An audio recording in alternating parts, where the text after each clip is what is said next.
Yeah, let's get Earl back to work because you guys are hideous. Man, you're hideous. Castration drugs. Yeah, a guy at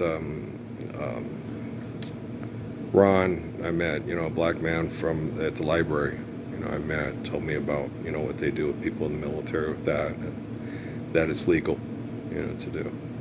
No, I wouldn't put it past even my own family, participating in it because of what I was honest about what happened with me and Natalie in Sierra Vista and how they kept attempting to do it here in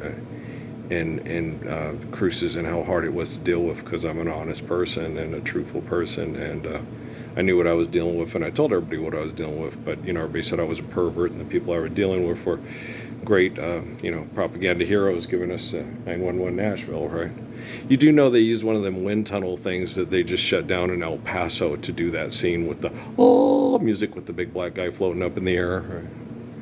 Okay, just so you know, they put that on a movie set. They have a movie set, and they probably have one of those wind tunnel things, and then they use blue screen or green screen to make it look like it's this harrowing event when it's just a bunch of people playing around with technology to try to act like fucking heroes when they're still, doing things in a stupid fucking manner instead of putting us in extreme conditions to do extreme things because we're extremely fucking fucked, right?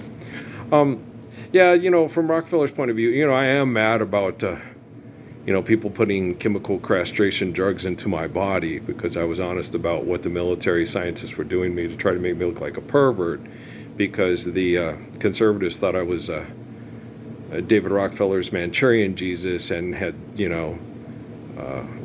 the whole story about the Archangel Raphael that he lost his way and couldn't help perform the Gospels. So, they knew it was his son that had to do it, but it was going to be even harder for his son because his dad had fallen from faith and grace in the Gospels and believed the written documents by the people that crucified Jesus and tried to turn him into their war god through literature. So we all knew about that. I've known about that my whole life. When they told me about that and had that Marine come tell me about the Archangel Raphael, because I don't study the Bible because Jesus told me to, but my own family didn't even tell me about it. And they knew about it more than I did because they've done extensive studies with the McCarthy guy and the Stanley guy and the, what's the other kid's name?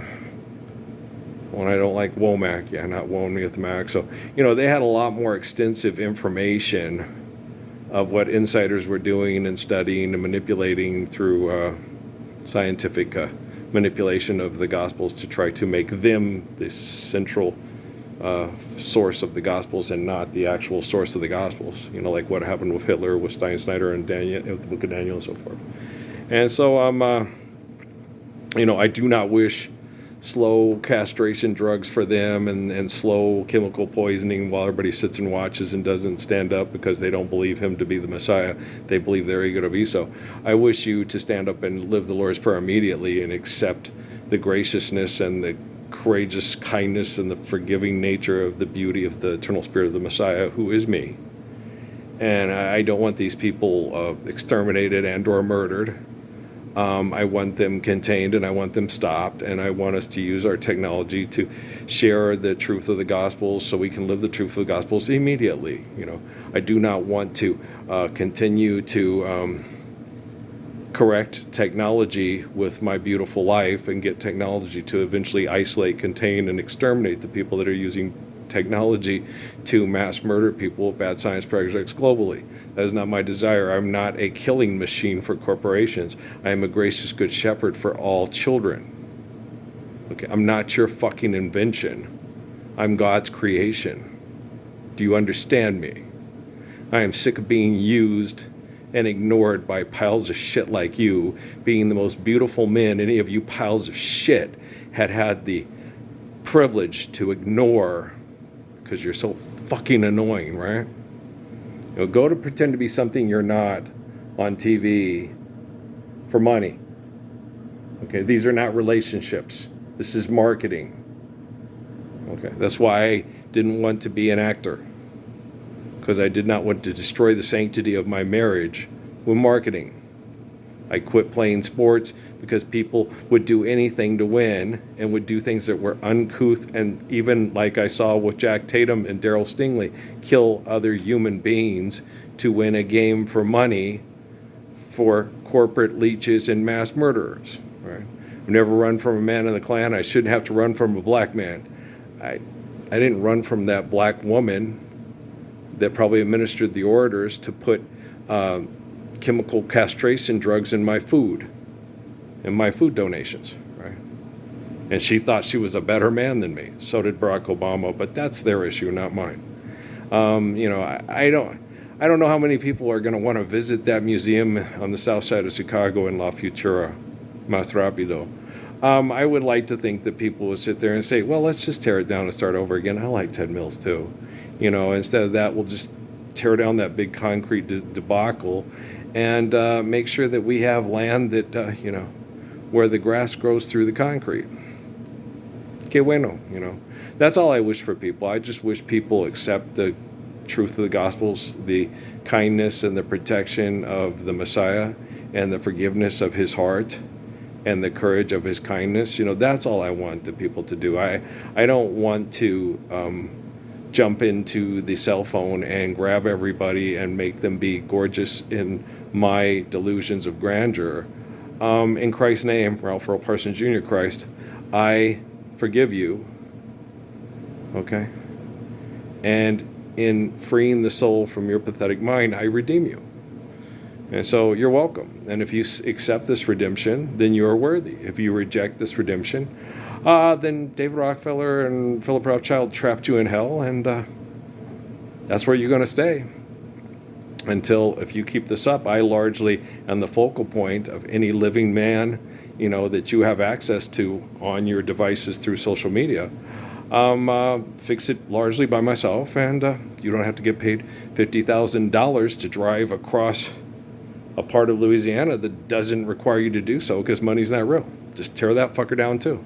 If you need to get there on a clear day, get up and sing some Nancy Wilson, get on a boat and go there, and then come back. Okay. Like they did in the old days, before you guys in your great concrete delusions of chemical poisoning through your amazing diverse beast. It's not my fault you can't read the book of Daniel and understand the book of Daniel and understand the source of the people in the book of Daniel around the pool table at the Aviars on Payne Court, that street, or whatever it is. Okay, do you understand? And he's doing this all, yeah. Self-fulfilling prophecy. You bet your child molesting, mind raping, tech, invented laws, virtual presence, you fucking little peckerwoods. Okay. Hey, go be a Jeopardy master and great.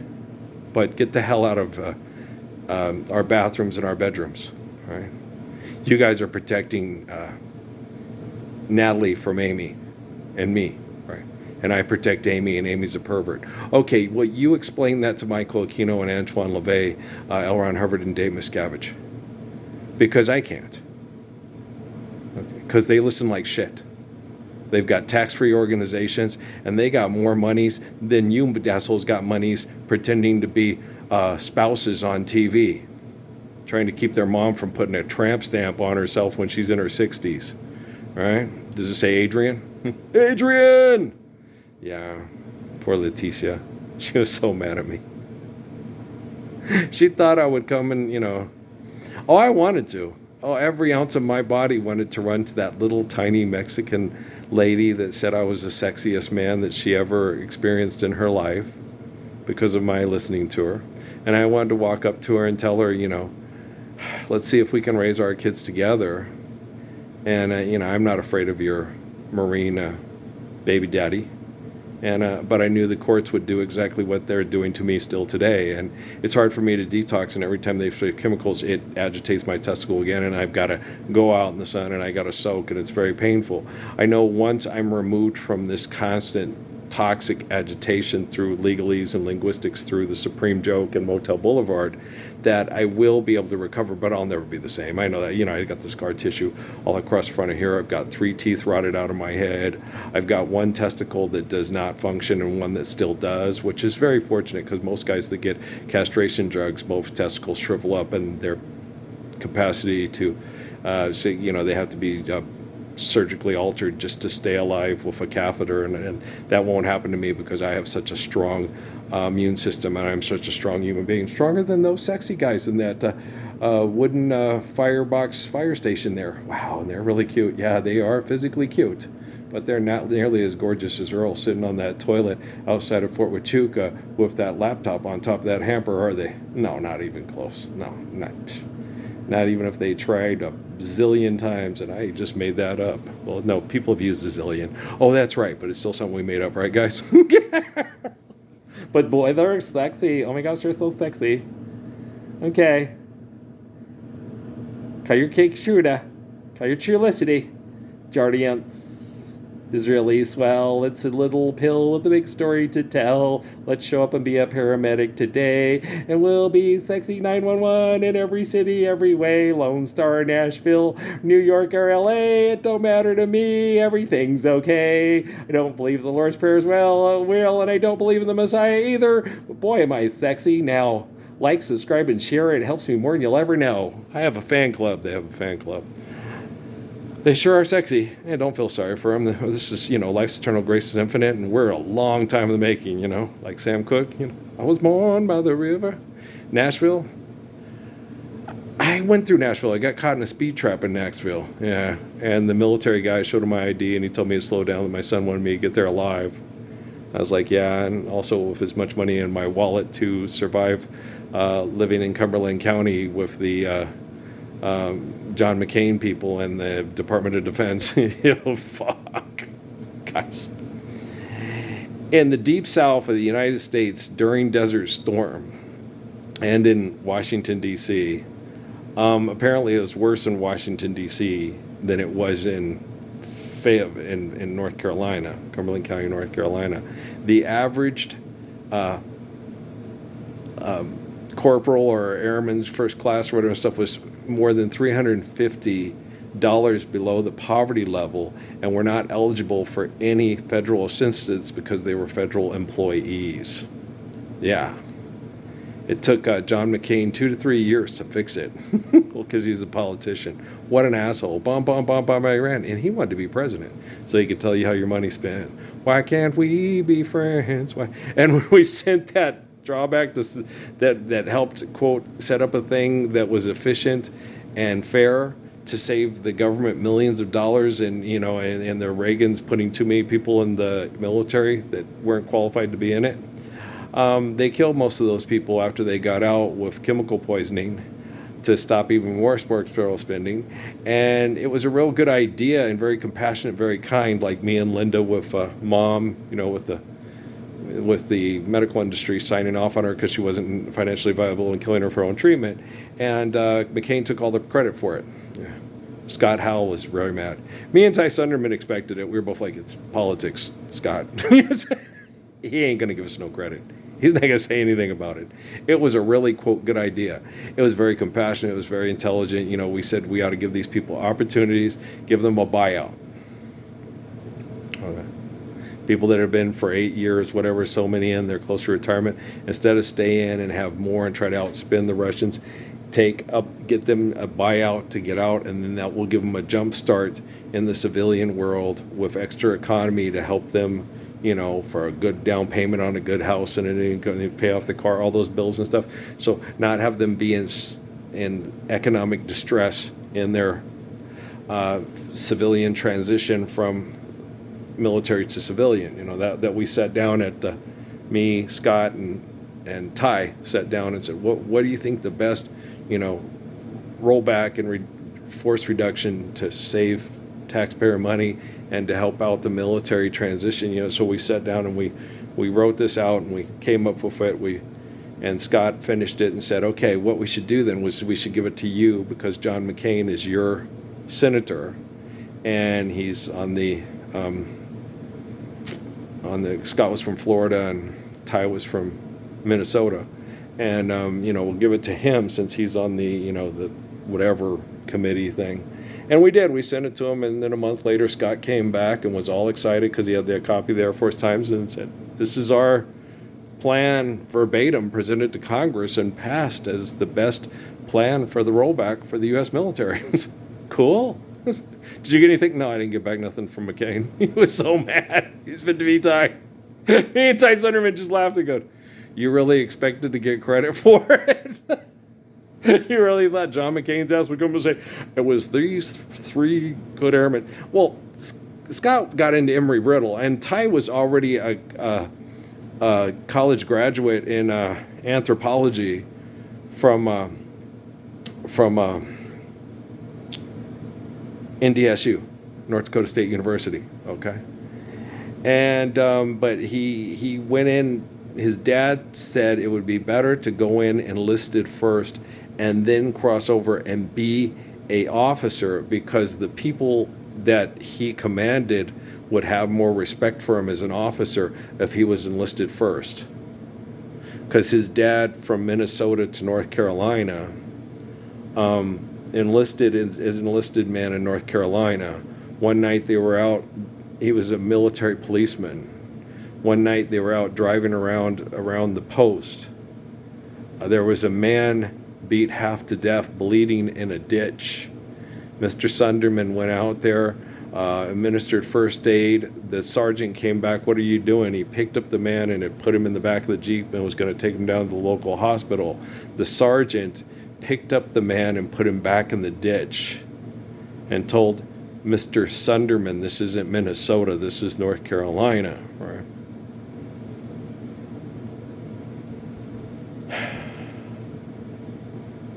You got to find out what your enlisted are doing to properly command them and to protect the people in your community from the people in your command, is what Mr. Sunderman told Ty. Do you understand? Okay. And I think we all know why that man was put back in the ditch by that sergeant, right? It was not the Mr. Sunderman, Ty was born, I was born in 66. Ty was born, it was in the 1960s. It wasn't in the 30s or the 40s. It was in the 1960s when Mr. Sunderman had to pick up that man and put him back in that ditch under command of his sergeant. You know me.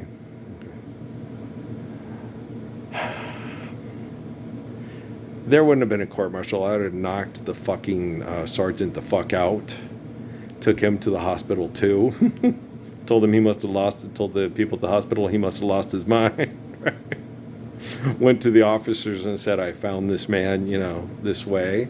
Went to an officer that was there from the north that was similar to a Minnesotan or even a North Dakotan instead of a North Carolinian or a South Carolinian, right? And said, this man was dying, and I administered first aid and took him to the hospital to get further care that I could not provide myself.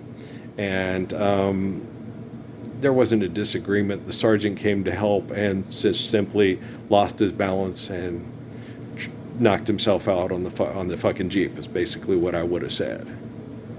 And then the sergeant would have woke up and said, what happened? And they would have said, here's what, Corporal Parsons said happened. And here's Sergeant Tibbs. Here's Howard Rollins, right? That's what would have happened. That's what I would have done, right? But I'm a little different than Mr. Sunderman. He handled the situation to the best of his ability, and he handled it by teaching his son to be a good person. Okay, you haven't met too much of a better good person than Ty Sunderman and his wonderful father. Okay, every time I'd go to talk to Ty, he'd be reading. And he would always stop reading and put a part in the thing, and he would sit and listen to us, and then he would reply and stuff like that. So that's pretty cool, because I didn't get that. My dad is reading and watching Bobby Schuller. If you came and interrupted him, that was, you were interrupting the Gospels. And you were being rude. Okay. If he was reading the Bible and you came in to talk to him, you were being rude. You were interrupting God, right? And I didn't say that to Ty. I just sat there and I remembered that. And I always did that with my kids when I was doing something like reading or this and that, and they came in to talk to me. With Natalie, no. Natalie knew what I was doing, and Natalie came in and wanted to chat with guys online that were hot on Facebook. Okay. That's why she did ignoring annoying. I knew exactly what she was doing. And I remember telling her, and I remember talking about that in Sierra Vista with the computer, okay? Online with Amy, chatting with guys up from the military and with operatives that they manipulated through Al Qaeda, to get up in sex chat. And Amy made sex videos for Yoregev, and that was more important than me making videos to redeem the Gospels, And it was quite agitating. But you guys, hey, they caught you on camera. We stayed until it was over. We saw the marks on your shoulder. We're going to tell Earl that we're sorry. If you're capable, tell Earl that you're sorry from the pain that you caused. You've been listening to your reasoning. It makes no sense at all. You may think that you're a player, but you're completely lost. And you're Jesus in your head as a cartoon character from Right Said Fred, and the Vatican that can't, and the Pentagon that done all wrong, and the Quorum of the 12 that, got trapped in their own quorum, and so on, so on, and so forth.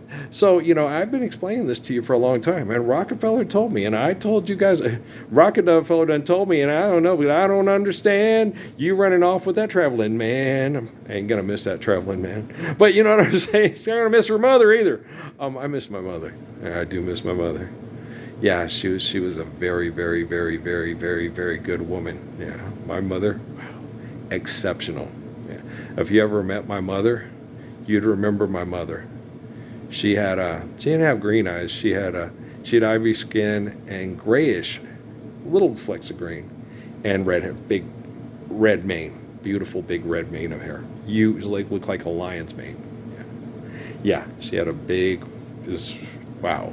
Yeah, she looks almost like a lion, the male lion, but in female form. Yeah, she had a big red mane of hair, and that was my mother. Yeah, my mother definitely left an impression on people. You can ask Nody Pate, Micah Owens, Blue Magic, lots of people. Oh yeah, I remember your mother. They love my mom. Yeah. She was a special lady. They liked Mom very much. She was the defender of the abused, and no one, you nigger this, nigger that, not in front of my mom. Nope. That's why the guys on the Aggie basketball team and the Aggie football love my mom so much. Yeah. Good old Marianne. Yeah. No. You did not do any of that bullshit around my mom. She didn't know. It did not. Nope. That's why she kicked the ass of the bigoted Patty Sincock of Jefferson High School in 54, 50, I can't remember. 56, I think. I can't remember.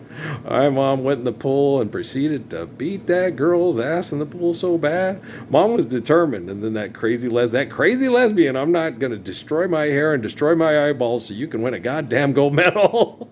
You're crazy, lady. I knew you couldn't hack it. You're just nuts. That's what my mom told me. She goes, that lady had me swim all night in the pool and then got me up the next day and put me back in it. She goes, I looked into the mirror and my hair looked like red spaghetti and my eyes looked like I was a vampire. That chlorine was killing me. It was terrible. It was bleh, right? I could go to bed smelling like that chlorine. I woke up smelling like that chlorine. I hated it, It made me sick, and I didn't want to keep going. I had to tell the lady to go screw herself, Of course, my mom also had to spend years and years and years and years and years and years and years working 2 jobs to pay the bills because of manipulation through the Quorum of the 12 and the Pentagon, and she worked in a courtroom that drove her crazy because of all the hypocrisy, and she understood it, and it was disgusting. And then she had to be a bartender at night with secondhand smoke that, kills a lot of women that are bartenders. That's why my heart breaks, Christina, because of all the chemical toxins and all the stress. And my mom barely got any sleep because she was working 2 jobs to pay the bills so her kids wouldn't get made fun of at school. Okay? Yeah, my mom, she always said that too. The kids would be harassed hideously and horribly. We were already poor white trash, and not having clothes enough to not be made fun of made it even worse. Dad didn't understand because Dad wasn't a girl. Me? Oh, all I had to do was just, avoid all the bullies and stuff. And then when the bullies came to me, you sure you want to ride this train? Because I ain't going to back down. My dad told me not to.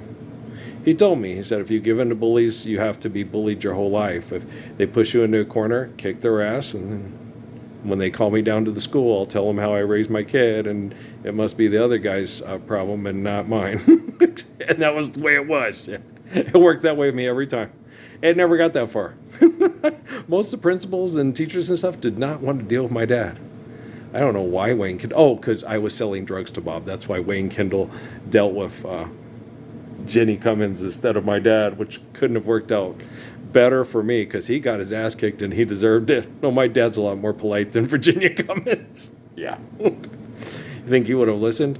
Yeah, I think my dad might have explained it to him and said and told him, you ruined this kid's life. He's one of the best basketball players in the whole country and you knew it. But you listened to gossip instead of listening to my son who was truthful with you. No, his little sister's been this way for years. Earl doesn't have anything to do with it. Earl's the one that tries to help her stop it.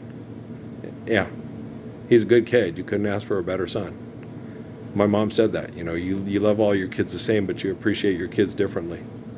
When a kid's unselfish and an anti-bully and protects other people because he loves them and he's not afraid to do it, that's a special kid. That's a David-type kid.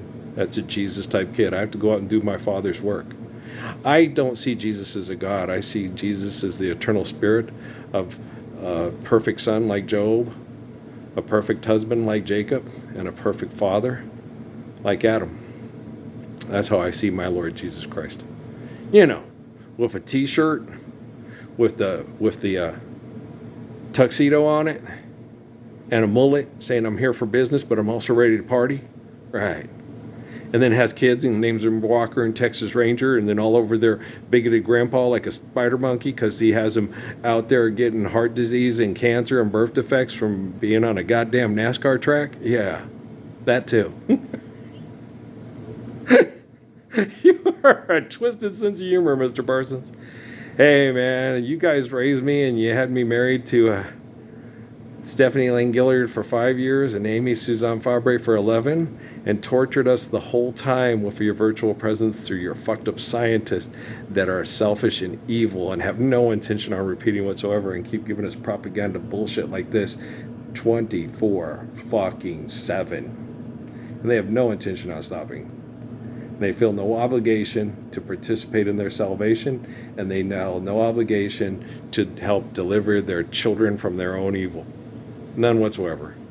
They just smile for the camera. I know you're gonna love it. Peg, it will come back to you, Peg. So don't feel sorry for any of these supermodel movie people on TV acting like the Messiah outside of Fort Huachuca, sitting on top of that toilet, making videos on that laptop on top of that hamper. Don't exist and hadn't done what who done gone and did that thing down all right. January 22nd. Do you guys know? Do you know? January 22nd, 2013, when Obama tried to use linguistics to trap hypocrites in word games. Or whatever that was. What's a word's worth? Remember that stupid song? Yes. I try not to. It was pretty bad. It wasn't. No. Okay. I did like Kool Moe Dee though. Yeah. I liked Wild Wild West, and They Want Money. Did you guys? Yeah, I liked Kool Moe Dee. I liked MC Lyte too. I've always liked MC Lyte.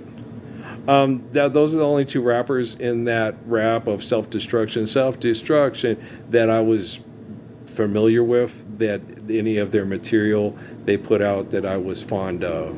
So, Kool Moe Dee, Wild Wild West and They Want Money, and MC Lyte. Everybody's MC Lyte. Yeah, I liked MC Lyte. She was very intelligent, very positive, and But the thing about it was when you have those kids and they talk about the thing that they talk about to these kids, and you see the kids listening to that and saying, "Fuck them! Right? We all can't rap, we all can't sing, we all can't dance, we all can't ball." Okay, and I've worked with kids in lockup. Didn't your dad ever, do that? The first time my dad ever paid attention to me was when I was 3 to sodomize me. Okay, Dante from Toledo, Ohio, at NSI. Not NSI, at Three Springs in Cochise County. When I was 3, I would sit at the end of the couch playing Mario in a one-bedroom apartment while the next uncle that was my next uncle was the next uncle that was the drug dealer and the pimp would sit there on a straight back chair on 2 legs taking money from men that would go have sex with my mother in the bedroom to pay the bills. The kid was a sex offender. Wow. And he was never offended on by the Supreme Court, the Pentagon, or the Congress or the White House or anything. A day in that kid's life, was he? Right? Being denied the truth of Jesus Christ from cradle to grave. Boom, boom, boom, boom, boom, ba-doom, boom, boom, ba-doom, ba-doom, boom, ba-doom, boom. Every time you hear that music, you can hear your mom getting fucked by men paying money to do it in the next room to pay the bills. You want to rap about that? You think you'll win a Grammy? Be mind-changing poetry, right? Mind-expanding. Make you want to grow up and be a award-winning poet and artist. Or it would make you want to kill people and if not kill others, kill yourself. Like my dad said about getting shot at by his own father when he was about 4 or 5 years old when he came home drunk. And him and his mom got in an argument, the kids playing together, and the little one, Donnie, got hurt. He got angry, got the gun, and started shooting at him, and Dad turned around to look back to make sure, Dad, it's me. I'm 5 years old, you're shooting at us, and he kept shooting. I just remember my grandma had to come and save him from getting shot by his own drunk father. And he told this to me and Linda and Jerry at Linda's over Christmas dinner. He said, I used to sit and laugh sometimes and think, that I was crazy and that I was never going to not be crazy. How does a 5-year-old process and deal with that? Because of people being extorted, exploited, and abused, and Dad trying to get drunk to make it all go away. Huh? Who's your daddy? Okay. I know there's a person on planet Earth today that is from Roofline, from Mildred Kramer and Marianne Murphy. That is the spirit of Adam Moses, David Jesus John. And I know it's none of you. And I know that I could tell by the feeling in my body that you did sign off on a thing during the Obama administration. And then it continued when Trump was in office to put castration drugs in my donation food. And I don't wish that for you. I just wish you the Lord's Prayer immediately. And I wish you to share it and make sure everybody understands it globally, immediate, reunite now. And you shouldn't have had to Trek Trivago, and don't get porcelain veneers or BlueChew. Okay? I hate your advertising. Don't you? I can't recommend your Jurassic Park amusement park to anybody. Okay, want to have the music now? You know what I like the music to is when I was 17. Da-na-na-na, right? That was a very good year, right? I did what I had to do to save children from being abused the way you've abused them for a long time now. I didn't have decisions on how I got through hell. I didn't have really any decisions. I had to do it to the best of my ability to correct this technology as rapidly as I could. Okay. I could not cut any deals, join the Temple of Set Illuminati, get stem cell therapies, have my testicles functioning properly, and be fucking the most selfish woman that wants to kill the other selfish people because her money is more organic, sexy, and amazing than their old school Middle Passage money that has nothing to do with the Valley of the Dead, the Valley of the Kings, the Valley of Dodds, the Roland Coliseum, the Circus Maximus, and all the rest of the crap that you fucking Great Wall of China, Eiffel Tower, Liberty, a Statue of Liberty, bullshit artists have to do with anything with the Titanic, to the Hindenburg, to the U-2, to the SR-71, to the Elon Musk washing machine satellite shows. Okay, assholes. Okay, you know how much I love you. Let's load this one up. I'm going to go. I've been cooling off the garage with an air conditioner for 45 minutes. I'm going to go wash my ass and go out there and shoot for an hour and then come back in here and soak to help my, my wonderful, beautiful body and those gorgeous, most faithful, beautiful testicles in the history of the 20th military sexual reputation century, because everybody knows how gorgeous Mr. Loverman Ralphie is. Ralphie Early. They all call me Ralphie in the service. Raphael. Okay, you're welcome. Early Bird is, So, Ralphie, that's what my Susie Bear called me. So I love you guys. What's it all about, Ralphie? I don't want to ask and don't tell. I didn't want to know. I just wanted them to stand up for the Lord's Prayer and then all's forgiven, and then let's not head for heartache, and let's stop doing fucked up commercials for people that are building technology to be excessive and compulsive instead of using technology to eliminate the server and have us all use it for communication to live righteously, so we don't need a server to try to manipulate us all with the money. Hey, I got this. I'm a really good person. I can help everybody at all these corporations save themselves from themselves and save themselves from their competitions and their own technology from having to isolate, terminate, and exterminate them through even things like this. Yeah, that's a driving computer that can do things that other people can get it to do that you can't stop while you're in it in the safety of your own vehicle. Yeah, don't do it. All right, guys? I love you. You know how much I love you. You don't know how much I love you? I really can't help you. Peace out.